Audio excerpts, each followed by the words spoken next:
Hello friends, welcome to my YouTube channel. Day 14. இன்னைக்கு நம்ம silk thread எப்படி use பண்றதுன்னு பார்க்கலாம். வாங்க வீடியோக்குள்ள போகலாம். நம்ம யூஸ் பண்ற பொருள் பாத்தீங்கன்னா silk thread, tulip needle, iron needle.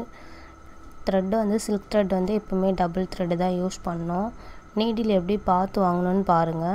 needle வந்து அந்த கொக்கி head point வந்து ஷார்ப்பா இருக்கா அப்படினு பார்க்கணும்னா ஒரு thread எடுத்து நீங்க லைட் மீடியம் டைட்ல நீங்க இழுத்தீங்கன்னா அந்த thread வந்து கட் ஆகக்கூடாது. கட் ஆகாம இருந்துச்சுன்னு சொன்னீங்கன்னா அங்க ஷார்ப் இல்ல அது கரெக்ட்டா இருக்கு. அந்த needle தான் நீங்க பார்த்து வாங்கணும். அதே மாதிரி iron needle வந்து யூஸ் பண்றதுக்கு silk thread யூஸ் பண்றதுக்கு ஈஸியா இருக்கும். tulip needle வந்து தட்டையா இருக்குறதனால அதை யூஸ் பண்ண ரொட்டேட் பண்ணி நம்ம திருப்புறதுக்கு கஷ்டமா இருக்கும். அதனால நீங்க பழகும்போதே iron needle வச்சு ட்ரை பண்ணி பழகுங்க. எப்பவும் போல நீங்க வந்து எண்ட் நாட் போட்டுருங்க. ஸ்டார்டிங்ல முடிச்சு போட்டுட்டு தான் தொடங்குறீங்க. அதே மாதிரி ரெண்டு நூலையும் ஒரே டப்பாலே போட்டுட்டு எடுக்கும்போது ரெண்டு நூலும் ஒட்டுக்கா வரும். உங்களுக்கு போட ஈஸியா இருக்கும். நான் எப்படி புடிச்சிருக்கேன்னு பாத்தீங்கன்னா தெரியும். அந்த மாதிரி புடிச்சிக்கிட்டு நான் உங்களுக்கு எப்படி எடுக்கணும்ன்றதை மறுபடியும் சொல்லியிருக்கேன் பாருங்க. அந்த மாதிரி எடுத்துட்டு அடியில இருந்து இப்ப எப்பவும் போடுற பேக் செயின் ஸ்டிட்ச் போடுறேன். உங்களுக்கு தெரியணும்ன்றதுக்காக நாங்க நெட்ல வந்து போட்டு காமிச்சிருக்கோம். ஏன்னா இதுல உங்களுக்கு ஈஸியா புரியும். ஃபர்ஸ்ட் வீடியோ பார்க்காதவங்களுக்கு கூட இத பாக்கும்போது உங்களுக்கு வந்து புரியும். அதனால தான் நாங்க மறுபடியும் செயின் ஸ்டிட்சஸ் வந்து உங்களுக்கு நெட்ல போட்டு காமிச்சிருக்கோம். எப்படி குடுக்குறேன்னு பாத்தீங்கன்னா உங்களுக்கு தெரியும். கீழ பாருங்க. கை நான் எப்படி குடுக்குறேன், மேலே எப்படி எடுக்கிறேன். ஃபர்ஸ்ட் கீழ குடுக்குறேன். ஒரே சுத்து தான் சுத்தணும். 2-3 தடவை கீழ வந்து நீங்க சுத்திட்டீங்கன்னா உங்களுக்கு எடுக்க கஷ்டமா இருக்கும். silk thread பொறுத்தவரையும் கரெக்ட்டான டைட்ல தான் நீங்க எடுக்கணும். ரொம்ப டைட்டா இழுத்தீங்கன்னா நூல் வந்து அறுத்துடும். அதே மாதிரி டபுள் பெல் வாங்குங்க. அந்த பிராண்ட் தான் நாங்க வந்து யூஸ் பண்றோம். அது நல்லா இருக்கும் யூஸ் பண்றதுக்கு. எண்ட் நாட் எப்படி போட்டுருக்கேன்னு பாருங்க. எண்ட் நாட் வந்து இன்னொரு தடவை உங்களுக்காக போட்டு காமிச்சிருக்கேன். ஃபர்ஸ்ட் ஒரு நாட் எடுக்கிறோம். ஒரு செயின் எடுக்கிறோம். செயின் எடுத்து ரெண்டாவது ஒரு செயினை அதுக்குள்ள எடுக்கிறோம். அதுல இருந்து செயினை வந்து புடிச்சிக்கிறீங்க. கொக்கியில டைட்டா புடிச்சிக்கிட்டு அதுக்கு அப்புறமா நீங்க இழுத்தீங்கன்னா கரெக்ட்டா இருக்கும். பேக் செயின் ஸ்டிட்ச் போட்டு இப்ப காடா துணியில எப்படி போடுறதுன்னு பார்க்கலாம். காடா துணியில போடும்போது வந்து ஈஸியா தான் இருக்கும். நீங்க வந்து ஃபர்ஸ்ட் silk thread யூஸ் பண்ணும்போது நூல் கட் ஆகும். அதுக்கு அப்புறம் நீங்க பிராக்டீஸ் பண்ண ஈஸியா இருக்கும். உங்களுக்காக நான் தூரமா எப்படி போடணும்னு போட்டு காமிச்சிருக்கேன். ஃபர்ஸ்ட் வந்து உள்ள ஊசி இன்சர்ட் பண்ணிட்டு நூலை வந்து ஒரு சுத்துறோம் கீழ. மேலே எப்படி எடுக்கிறேன்னு பாருங்க. ஒரே ஒரு லைட்டா ஷேக் பண்ணி நீங்க எந்த டைரக்ஷன்ல போறீங்களோ ஸ்ட்ரைட்டா அதே டைரக்ஷன்ல தான் ஊசியை குத்தணும். நீங்க வந்து மாத்தி குத்துனீங்க, திருப்பி குத்துனீங்கன்னா ட்விஸ்ட் ஆகும் நூல். ட்விஸ்ட் ஆகும்போது நீங்க போடுற ஷேப் மாறிடும். அதனால நீங்க நான் என்ன கோடு போட்டுருக்கனோ அந்த கோடோட பாயிண்ட்லயே தான் அந்த நீடிலும் வரும்.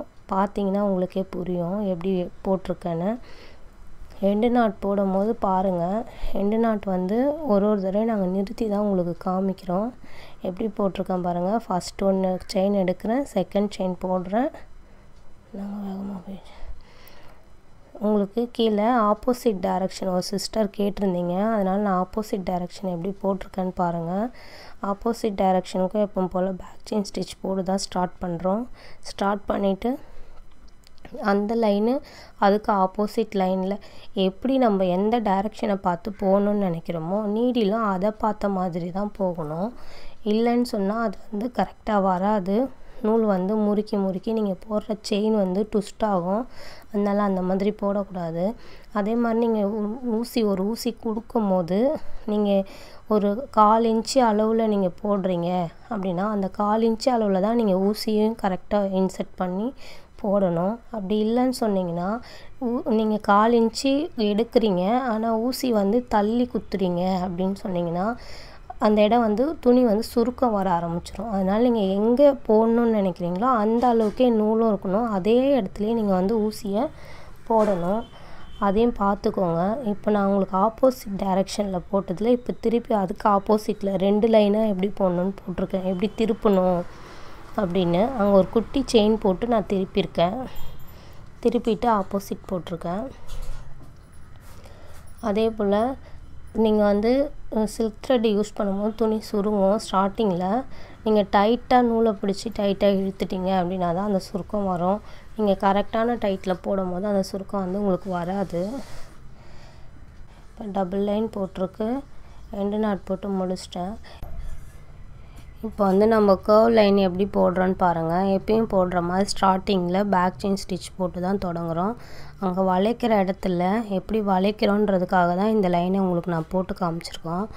அதே மாதிரி நம்ம வளைக்கும் போது எப்படி நம்ம வரைஞ்சிருக்கோமோ அந்த வரைஞ்சதுக்கு மேலேயே நீங்கள் அந்த ஊசியை போடுறீங்கன்னா அது கரெக்டாக தான் இருக்கும். அதே மாதிரி அந்த இடத்துல வளைக்கும் போது நீங்கள் பார்த்து வளைக்கணும். அதை விட்டுட்டு நீங்கள் மாற்றி திருப்பிட்டீங்க அப்படின்னு சொன்னால் அந்த ஷேப் வந்து மாறிடும். நீங்கள் குட்டி குட்டியாக தான் செயின் போடணும். ஸ்டார்டிங்கில் பெருசாக போடுறீங்க அப்படின்னா அந்த கர்வ்லாம் போடும்போது நீங்கள் குட்டி குட்டியாக போட்டிங்கன்னா தான் அந்த ஷேப் வந்து கரெக்டாக வரும். அப்படி இல்லைன்னு சொன்னிங்கன்னா நீங்கள் பெருசாக போடுறீங்கன்னா அந்த வளையிற அந்த இடத்துல வந்து பெருசாக போடும்போது வளையும் போது அந்த இடம் வந்து வேறு மாதிரி மாறிடும், ஷேப் மாறிடும். அதனால் நீங்கள் வந்து குட்டி குட்டியாக ஸ்டார்டிங்கில் பழகும் போது செயின் வந்து பெரிய செயின் போட்டு ஸ்டார்ட் பண்ணி பழகிக்கோங்க. அதுக்கப்புறமா சின்ன சின்னதாக போட்டு ப்ராக்டிஸ் பண்ணுங்கள். ஏன்னா அதிகமாக நம்ம வந்து குட்டியாக போடுற செயின் ஸ்டிச்சஸ் வந்து தான் யூஸ் பண்ணுற மாதிரி இருக்கும். அதனால் நீங்கள் குட்டியாக போடுற செயின் ஸ்டிச்சஸும் பழகிக்கோங்க. அந்த மாதிரி குத்தி எடுக்கும் போது பார்த்து நீடியில் கரெக்டாக ஒரே ஸ்டேட்டில் பிடிங்க. நீடியில் சாட்சிலாம் பிடிக்கக்கூடாது.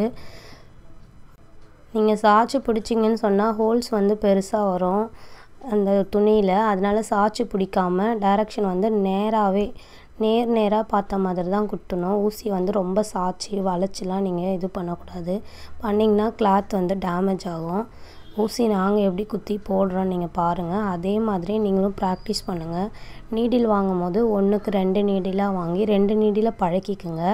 அப்போ தான் வந்து உங்களுக்கு நீடில் வந்து ப்ராக்டிஸ் ஆகும். நீடில் வந்து அந்த அடியில் வந்து தேஞ்சிச்சுனா தான் வந்து உங்களுக்கு போட ஈஸியாக இருக்கும். ஃபஸ்ட்டு ஸ்டார்டிங்கில் எல்லா நீடிலுமே த்ரெட்டு கட் ஆகும். நீங்கள் பழக அந்த நீடிலோட ஷார்ப்னஸ் வந்து குறைய ஆரம்பிச்சதுன்னா உங்களுக்கு வந்து ஈஸியாக ப்ராக்டிஸ் ஆகும். அதே மாதிரி பேக் செயின் ஸ்டிச் போட்டு ஸ்டார்ட் பண்ணுங்கள். இப்போ நம்ம போடுறது வந்து ஜிக்ஸாக் மாதிரி தான். அந்த இடம் வந்து நம்ம ஷார்ப் எட்ஜஸ் எப்படி எடுக்கணுன்றதுக்காக நான் உங்களுக்கு இந்த வீடியோவை போட்டிருக்கேன். நீங்கள் பார்த்தீங்கன்னா தெரியும்.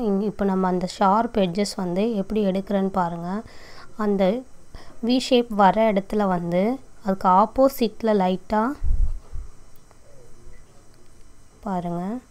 இப்போது வந்து வி ஷேப் வந்து வரணும் அப்படின்னா நம்ம எந்த சைடு எடுக்க போகிறோமோ அதுக்கு ஆப்போசிட்டில் ஒரு குட்டி செயின் போட்டு நீங்கள் இழுத்தீங்கன்னு சொன்னால் அந்த வி ஷேப் வந்து ஷார்ப்பாக கிடைக்கும். நீங்கள் அதுவே நீங்கள் போட்டிருக்கிறது மேலேயே போட்டு வி ஷேப் வரணும் அப்படின்னு நீங்கள் எடுத்திங்கன்னா அந்த இடம் வந்து நல்லா வராது, தட்டையாக்கிடும், அந்த ஷேப் கொடுக்காது.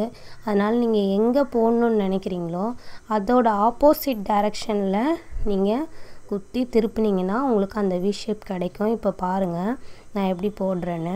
இப்போ அதுக்கு ஆப்போசிட்டில் கொஞ்சம் தள்ளி தான் நான் குத்திருக்கேன். அதுக்கப்புறம் நான் போட்டிருக்க லைன் மேலே நான் வி எடுக்கிறேன். உடனே பக்கத்துலேயே போட்டுருங்க. ரொம்ப லாங்காக நூலை இழுக்காதீங்க. நீங்கள் ஆப்போசிட்டில் திருப்புறீங்க, போட்டுட்டு பக்கத்துலேயே நம்ம வந்து குட்டி செயின் போடுறோம் பாருங்கள். உடனே திருப்பி பக்கத்துலேயே குட்டி செயின் போட்டிங்கன்னா அந்த வி வந்து உங்களுக்கு ஷார்ப்பாக கிடைக்கும். நீங்கள் எந்த ஒரு ஷேப் எடுத்திங்கனாலும் சரி, திலகம் எடுக்கிறீங்க, இலை வடிவம் எடுக்கிறீங்க, எந்த வடிவம் எடுத்திங்கனாலும் நீங்கள் உங்களுக்கு எங்கே ஷார்ப்னஸ் கிடைக்கணும்னு நினைக்கிறீங்களோ அதுக்கு ஆப்போசிட்டில் குட்டியாக ஒரு செயின் போட்டு நீங்கள் திருப்பினீங்கன்னா அந்த ஷார்ப்னஸ் வந்து உங்களுக்கு கரெக்டாக கிடைக்கும். அதே மாதிரி த்ரெட்டு வந்து தப்பாயிடுச்சு, நீங்கள் பிரிச்சிட்டிங்க அப்படின்னு சொன்னால் அந்த பிரித்த த்ரெட்டை வந்து கட் பண்ணிவிட்டு அதுக்கப்புறம் புது த்ரெட்டு தான் நீங்கள் யூஸ் பண்ணணும். அப்படி இல்லைன்னா அந்த பிரித்ததை நீங்கள் யூஸ் பண்ணும்போது திரியாக வரும், நூல் வந்து உங்களுக்கு கரெக்டாக வராது. அதனால் அந்த மாதிரி யூஸ் பண்ணாதீங்க, அறுந்து போயிடும். நீங்கள் வந்துட்டு இப்போது நிறைய டிஃப்ரெண்ட் ஷேப்லலாம் போட்டு பாருங்கள். ரவுண்டு, ஸ்கொயரு, இலை ஷேப்ஸில் உங்களுக்கு எந்த மாதிரிலாம் போடணுன்னு நினைக்கிறீங்களோ அந்த மாதிரி ஷேப்ஸ் எல்லாம் நீங்கள் வந்து போட்டு ப்ராக்டிஸ் பண்ணி பாருங்கள். ஏன்னா நம்ம அடுத்தடுத்து பார்க்க போகிற கிளாஸ்லேயே சில்க் த்ரெட்டை பற்றி தான் பார்க்க போகிறோம். அதனால் அதில் ப்ராக்டிஸ் நீங்கள் நல்லா எவ்வளோ பண்ணுறீங்களோ அந்த அளவுக்கு வந்து த்ரெட் ஒர்க் வந்து நல்லா நீட்டாக அழகாக இருக்கும் பார்க்குறதுக்கு. ஏன்னா த்ரெட் ஒர்க் வந்து கொஞ்சம் கஷ்டமாக இருக்கும் போட. ஸ்டார்டிங்கில் நூல் அறுந்து போகும், ரொம்ப கஷ்டமாக தான் இருக்கும். நீங்கள் ப்ராக்டிஸ் பண்ண தான் உங்களுக்கு வந்து த்ரெட் ஒர்க் வந்து ஈஸியாக இருக்கும். நம்ம நெக்ஸ்ட்டு கிளாஸும் த்ரெட் ஒர்க் பார்க்க போகிறதுனால நீங்கள் வந்து இதை கண்டிப்பாக ப்ராக்டிஸ் பண்ணுங்கள் வீட்டில். த்ரெட் ஒர்க்கை பொறுத்தவரையும் சில்க் த்ரெட் வந்து டபுள் த்ரெட்டு தான் யூஸ் பண்ணணும், சிங்கிள் த்ரெட்டு யூஸ் பண்ணக்கூடாது. அதே மாதிரி கலர் வேறு யூஸ் பண்ணிக்கலாம். ஆனால் த்ரெட்டு வந்து வாங்கும் போதும் இப்போ ஒரு கலர் வாங்குறீங்க அப்படின்னா 2 நூலாக வாங்கணும் அதுலேயே. ஏன்னா நம்ம 2 நூலாக தான் யூஸ் பண்ணுறோம், அதனால் வந்து 2 நூலாக தான் வாங்கணும். டிஃப்ரெண்ட் ஷேப்லலாம் போட்டு ப்ராக்டிஸ் பண்ணி பாருங்கள். எங்கள் வீடியோ பிடிச்சிருந்தா லைக் பண்ணுங்கள், மறக்காமல் சப்ஸ்கிரைப் பண்ணுங்கள். ஆரி கிளாஸ் கேட்குறவங்க ஃப்ரெண்ட்ஸுங்களுக்கு ஷேர் பண்ணுங்கள். தேங்க்யூ ஃபார் சப்போர்ட் அண்ட் வாட்சிங்.